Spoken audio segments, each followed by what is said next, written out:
Começa agora o Brasil Café, o programa dedicado a um dos produtos agroindustriais mais importantes do mundo e a segunda bebida mais consumida no Brasil. O café só perde para a água aqui no país, viu? E a minha conversa hoje é com o Silas Brasileiro. Ele é presidente do Conselho Nacional do Café e mineiro de Patrocínio, uma das cidades que produzem um dos melhores cafés do país. Seu Silas Brasileiro, muito obrigado pela entrevista. Seja muito bem-vindo aqui ao Brasil Café e ao Agromais. Uma alegria te ter aqui, viu? O prazer é todo nosso, obrigado pela oportunidade. E além daquilo que representa a qualidade do café lá de Patrocínio, da região do Cerrado, nós temos que dizer que é o maior município produtor de café do Brasil, é Patrocínio. Isso gera emprego, isso gera renda, isso é muito importante nesse caso, Marcelo, porque nós olhamos muito dentro da cafeicultura para o social, e isso trouxe para a nossa região uma verdadeira transformação.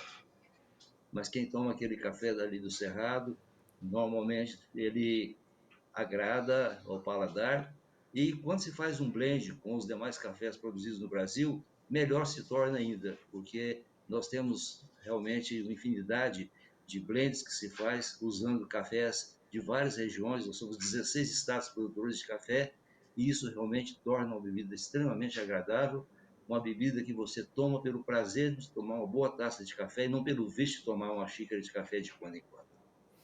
Isso é muito importante o senhor dizer, dessa transformação que o café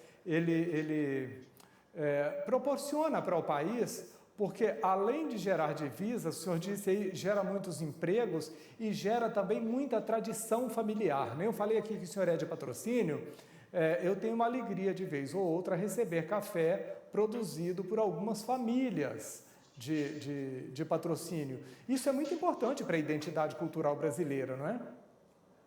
Sem dúvida nenhuma. E o café, no passado, ele era considerado como uma cultura de poucas pessoas, eram os barões do café que representavam, né, essa produção de café do Brasil. Hoje nós somos 8,4 milhões de pessoas envolvidas na cafeicultura. Estamos em 1983 municípios desse país, então praticamente nós estamos em todos os municípios, 50% dos municípios do país como um todo. Aonde tem café, tem emprego, tem qualidade de vida, tem a fixação do homem do campo, que é muito importante, porque muitas vezes as pessoas deixam o campo porque não tem qualidade de vida.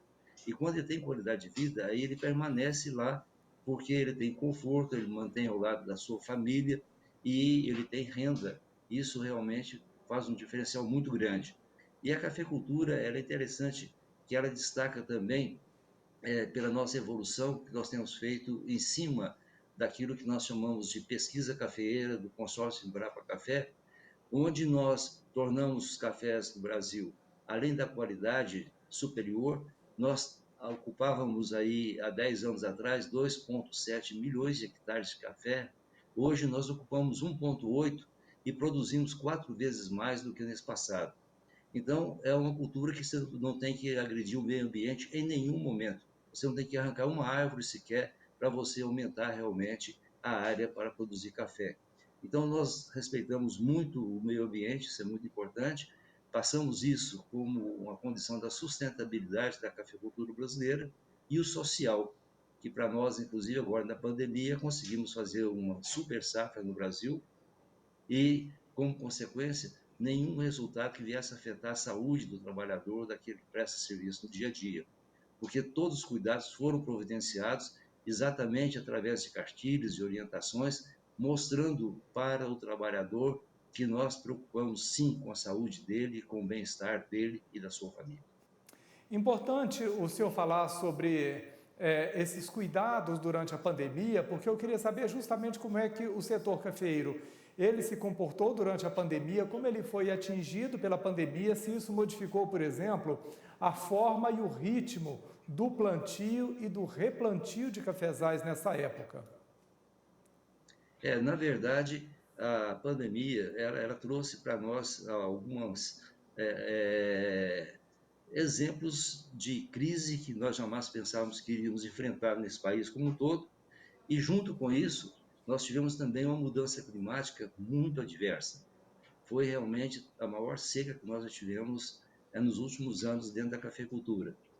Mas nós lidamos usando não só as nossas cooperativas, com seus técnicos, atuando diretamente na orientação ao trabalhador, mas também através de convênios com empresas de pesquisas estaduais e de assistência técnica.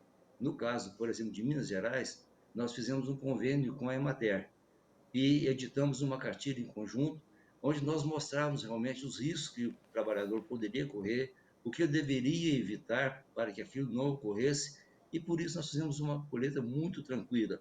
Também aconteceu nos demais estados, porque isso foi difundido nos 16 estados produtores de café, de uma forma em que cada um se preocupava da sua área, no seu estado, através exatamente dessa ligação direta que nós temos com as nossas cooperativas que operam nos principais municípios produtores de café. Eu acho que a orientação que foi dada de maneira técnica, a assistência técnica de empresas como a nossa Emater em Minas Gerais, fizeram realmente a grande diferença e por isso pudemos fazer uma colheita com muita tranquilidade e não tivemos nenhum risco com relação à saúde do trabalhador e muito menos nenhuma ação trabalhista também. Então foi um ano muito tranquilo, apesar de toda a diversidade que nós no início pensávamos que iríamos enfrentar. Foi muito gratificante trabalhar, orientar e chegar ao final de uma grande safra com qualidade de café, com divisas importantes para o país e, acima de tudo, com preço remunerador para o nosso produtor de café também. O senhor está falando aí do papel das cooperativas nesse momento de pandemia, com orientação, com informações para o trabalhador, para a pessoa que opera na produção de café, mas eu queria que o senhor falasse também do papel das cooperativas, e aí no sul de Minas elas são particularmente muito fortes, né? Eu queria que o senhor falasse sobre o papel dessas cooperativas no fortalecimento da cultura cafeeira e da importância delas para a economia brasileira, ajudando a gente a produzir café de qualidade cada vez maior, uma safra cada vez maior, mais competitiva e ganhando cada vez uma fatia maior do mundo, né? É interessante o nosso sistema cooperativo. Muitas vezes a sociedade ou o homem urbano ele não entende a importância das cooperativas. Primeiro é o repasse que nós fazemos para os produtores. Então, o produtor assistido pela cooperativa, aquilo que nós comercializamos nas cooperativas, o repasse é em torno de 85, 90% para o produtor. Mas, acima disso, nós oferecemos insumos para ele, básicos. Nós oferecemos defensivos, nós oferecemos fertilizantes, nós oferecemos o preparo do café para ele, que é muito importante. Nós preparamos o café para exportação para aqueles que fazem vendas futuras. Isso é muito importante. Eu trabalho com a bolsa também. Nós prestamos assistência técnica, armazenagem. Então, uma infinidade realmente de prestação de serviços que as cooperativas fazem, dando assim possibilidade do produtor ser mais competitivo, mais participativo e, consequentemente, vender o seu café por um preço melhor.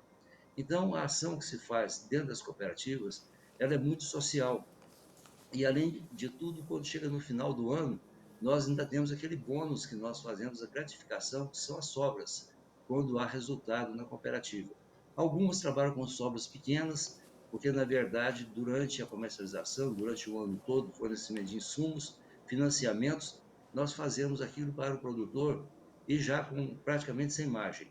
Outras que têm uma margem um pouquinho melhor, o melhor resultado, então divide esse bônus no final do ano com o produtor. Então, o produtor é altamente beneficiado com essa prestação de serviço que nós fazemos de maneira muito direta através das nossas cooperativas. É, sem dúvida, o sistema mais social que existe no mundo até hoje, nada se equipara, e nós temos, além disso que eu já coloquei, nós temos também o sistema do barter, que é a troca de café por maquinário, por equipamento, por insumos. Isso ajuda muito. E a venda futura, que é o hedge que nós fazemos. Então, nós informamos permanentemente os nossos produtores qual é a evolução do mercado e aquele que quer garantir realmente uma venda no futuro, nós fechamos o negócio para ele e sempre orientamos ele nunca vender toda a sua safra, ele vende uma parte da safra para pagar efetivamente aquilo que ele já vai gastar na condução da lavoura, no dia a dia, no seu custeio, e deixa uma reserva para que, se houver alguma reação de mercado, então ele possa realmente oferir um lucro maior. Então, tudo isso as nossas cooperativas oferecem no seu dia a dia, com toda a sua equipe. É um trabalho realmente extraordinário e nós sentimos muito gratificados em participarmos diretamente dele. Isso sem contar que uma coisa é um produtor, independente do tamanho dele, ir ao mercado e tentar se colocar. Outra coisa é uma cooperativa colocando produtores nesse mercado e conquistando o território, porque ela fala em nome de muitos e fala com um tom de voz muito maior quando vai negociar, não é isso? E uma coisa interessante nós temos que destacar, até hoje, nós ainda recebemos café que é entregue, talvez muitos não entendam isso, mas que são entregues em carroça de burro. Levam 2 sacos de café, conduzido por um animal, por um cavalo de tração. E recebemos também, o outro chega com a sua caminhonete com 10 sacos de café. Recebemos depois uma carreta de café. Tudo isso nós pagamos o mesmo valor. É muito interessante destacar que nós não avaliamos qual é o volume que o produtor está entregando. Aquele que entrega 1 saco, 2 sacos ou 1.000 sacos de café vai receber efetivamente o mesmo valor. Isso é muito interessante. O mesmo também nós cobramos quando fornecemos o insumo. É a mesma coisa. O cidadão que chega lá e vai pegar uma saca de fertilizante ou vai pegar 100 sacas, ele vai pagar o mesmo valor. Então, é um sistema realmente muito justo esse que nós usamos para que todos sejam gratificados. Embora toda essa evolução que teve, mas nós temos, inclusive, desse ano, nós temos gravados as entregas feitas assim. Quando tem 2 sacos de café, ou quando tem 100, ou quando tem 1.000 sacos de café. É uma forma muito transparente que as nossas cooperativas operam. E por isso nós temos crescido tanto no mercado e hoje, inclusive, somos grandes exportadores também de café, exatamente em função do trabalho que tem feito no mercado externo, quando se faz as vendas futuras, faz aquilo que garante pelo menos uma parte já de renda para o produtor, quando ele se dispõe já a deixar um preço pré-fixado. Esse é um trabalho também prestado pelas nossas cooperativas. E como é que as cooperativas, elas municiam o conselho com relação às necessidades do setor para que ano a ano o conselho estabeleça metas, prioridades, como por exemplo, para o ano que vem? Bom, nós trabalhamos de uma forma muito direta dentro do Conselho Deliberativo da Política do Café, que é o CDPC. O CDPC foi um órgão criado em 94 pelo então deputado Carlos Méliès, hoje presidente do SEBRAE, e por mim como relator. Eu falo que eu tive a oportunidade de escrever a nova história do café do Brasil após a sua extinção em 1990. Nós ficamos aí esse período realmente à deriva, mas nós chegando a Brasília, nós tivemos a oportunidade de criar uma comissão especial e aí nós criamos esse Conselho Deliberativo. Ele é composto por 7 membros da iniciativa privada, que nós trabalhamos muito juntos à indústria torrado e moído para o mercado interno, muito junto ao solúvel para o mercado externo, que é o grande abridor realmente de mercado lá fora, pela facilidade do manuseio do café solúvel, e junto à exportação. Agora, a base é nossa, que somos os produtores. Então, nós é que fornecemos a matéria-prima para eles. Mas é um trabalho feito em conjunto. Então, e dentro desse trabalho da produção, nós temos o CNC com 2 representantes, a Comissão de Café da CNA com 2 representantes, e um da indústria do solúvel, outro da indústria do torrado e moído e um da exportação. Do outro lado, em contrapartida, nós temos 7 representantes do governo. Então, nós somos 14 representantes desse Conselho Deliberativo da Política do Café, em que o ministro da Agricultura preside. E aí nós fazemos, então, o nosso orçamento para o ano seguinte. E dentro do orçamento, nós definimos quais são as metas que deverão ser atingidas e, logicamente, as nossas cooperativas fazem parte direta desses recursos que são destinados. Hoje nós temos um recurso da ordem de 6 bilhões, sendo que o orçamento desse ano são 5 bilhões e 710 milhões de reais. É um orçamento substantivo, é a única cultura no Brasil que tem realmente um banco. É o nosso banco, o Banco do Funcafé. Esse é um grande diferencial que se faz entre as demais culturas que não possuem realmente um banco como nós temos. Então, financiamentos, esses planejamentos são feitos realmente dentro do CDPC, que tem um conselho técnico. Esse conselho técnico nós fazemos parte dele, nós aqui o conduzimos, e aí nós discutimos com todos os segmentos da cadeia café aonde devemos aplicar o recurso. Se na comercialização, se no custeio, se na compra de café, aonde deve ser aplicado esse recurso. Com base, então, no orçamento aprovado, aí há uma distribuição e, consequentemente, as cooperativas planejam a sua atividade em cima daquilo que está sendo liberado dentro desse Funcafé, que hoje vai somar aí cerca de 6 bilhões de reais. Por falar em metas, né, para anos, o que é que a gente pode esperar para 2021 no setor cafeeiro? Quais são as metas já estabelecidas por vocês? É um ano de grandes desafios, porque até agora nós estamos ainda no aguardo do levantamento, do primeiro levantamento que será feito pela Conab, que aliás já foi feito, mas estão fazendo uma confirmação em campo agora para ver se efetivamente aquilo que foi atingido pela seca, qual é a repercussão que nós vamos ter com relação ao volume de café a ser colhido na safra 2021. Esse levantamento deve ser publicado dia 21 de janeiro. Nós estamos no aguardo daquilo que será publicado para que nós possamos, então, estabelecer quais serão as prioridades. Nós sabemos que a seca ela foi realmente muito severa, muitas lavouras foram atingidas, vamos ter uma redução na produção de café no Brasil, sem dúvida nenhuma. Nós não podemos só quantificar qual será hoje com precisão, mas sabemos que ela realmente foi muito agressiva e isso aí é o que vai dar o norte como nós vamos trabalhar em 2021. Então, nós estamos atrasados. Normalmente, nossa reunião acontece em novembro, quando há essa distribuição, e nós transferimos, então, para após o dia 21 de janeiro, quando a Conab oficialmente vai publicar o levantamento que ela fez. Mas, paralelamente àquilo que a Conab faz, nós fazemos nossas cooperativas também. Então, o número que eles vão publicar, naturalmente, nós estamos também fazendo o levantamento através das cooperativas para ver se há uma similaridade, se nós vamos estar realmente próximo do outro. É como nós fazemos IBGE e Conab. A gente sempre faz uma comparação realmente com os números que um oferece e o outro oferece. Hoje nós conseguimos muito aproximar esses números. No passado, não. Eles eram distantes e às vezes traziam muita confusão para o mercado. Mas não, hoje nós estamos muito próximos do BGE e Conab. Esperamos que nossos números cooperativos também estejam próximos e, como consequência, nós possamos, então, aí sim, estabelecer como nós vamos enfrentar os desafios da safra 2021, porque muitos produtores vão precisar de recursos extras para manter na sua atividade. E não nos interessa, como representantes dos produtores, fazer com que eles deixem a sua atividade. Nós queremos que todos continuem trabalhando, todos continuem na atividade normal. Já antecipamos, inclusive, recursos. Antes nós tínhamos 10 milhões de reais que usávamos no caso de alguma lavoura danificada. Já ampliamos isso para 160 milhões. Já ampliamos os recursos por hectare, que era de 3 mil reais, passamos para 8 mil. Amanhã o semineiro deve confirmar, então, esses 8 mil reais por hectare, pretendendo atender inicialmente aqueles que foram mais atingidos. Mas se necessitar de mais recursos, nós temos como buscar.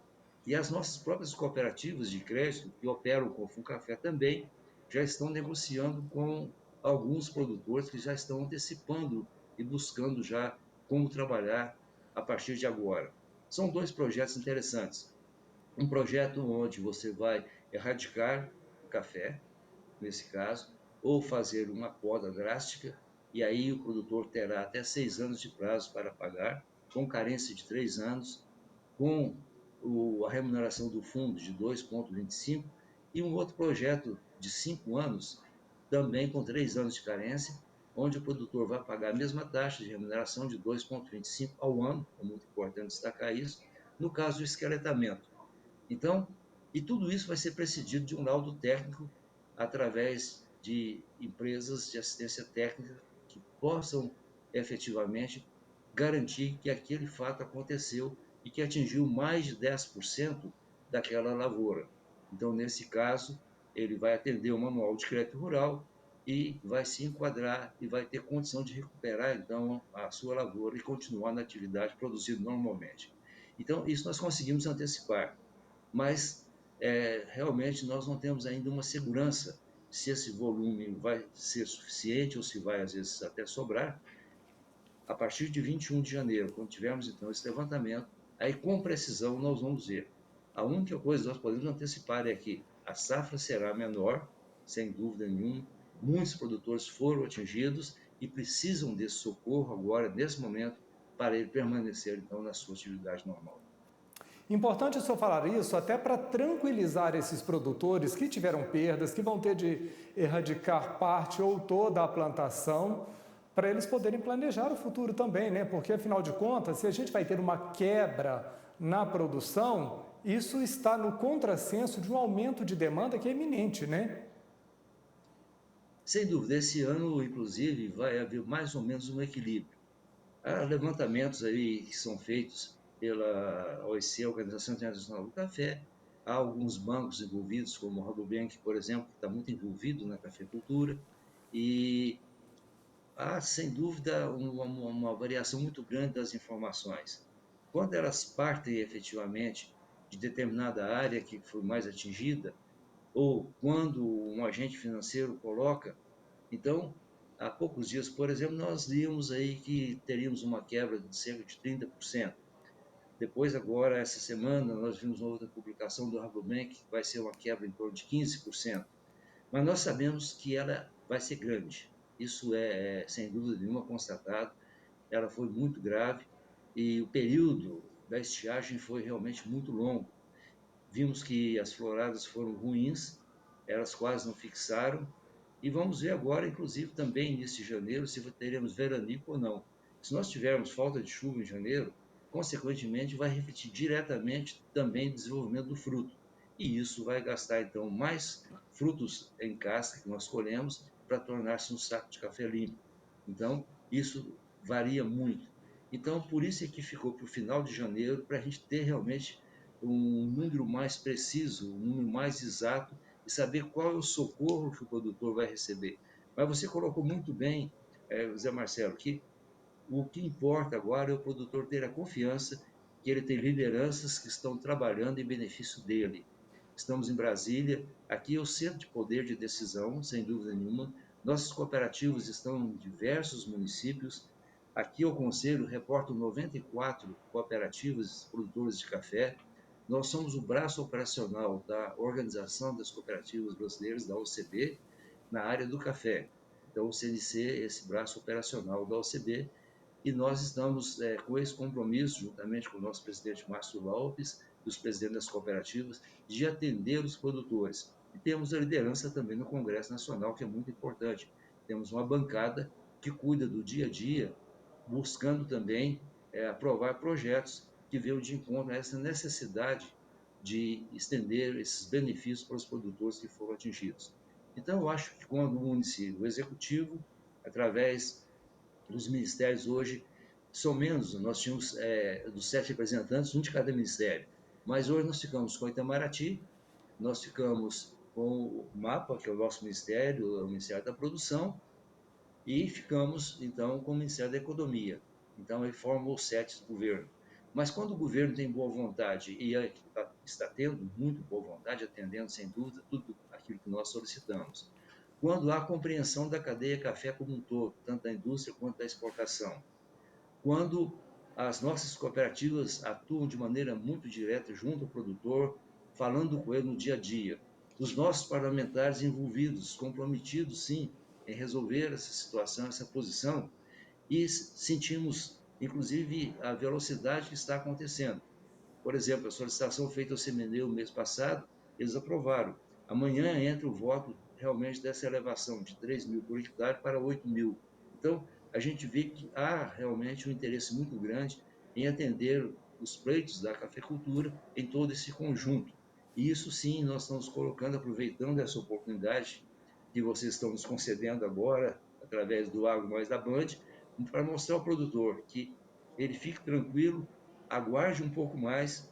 Nós também estamos ansiosos para dar uma posição mais exata para ele, mas ele pode aguardar que nós estamos trabalhando sim em benefício dele e ele não será prejudicado, com certeza, a não ser realmente esse problema que teve aí com relação àquilo que foi a sua lavoura atingida pela seca que foi muito prolongada. Mas fora isso, recursos necessários para a sua recuperação estão sendo realmente alocados e ele, sem dúvida, vai permanecer produzindo café que o Brasil precisa tanto.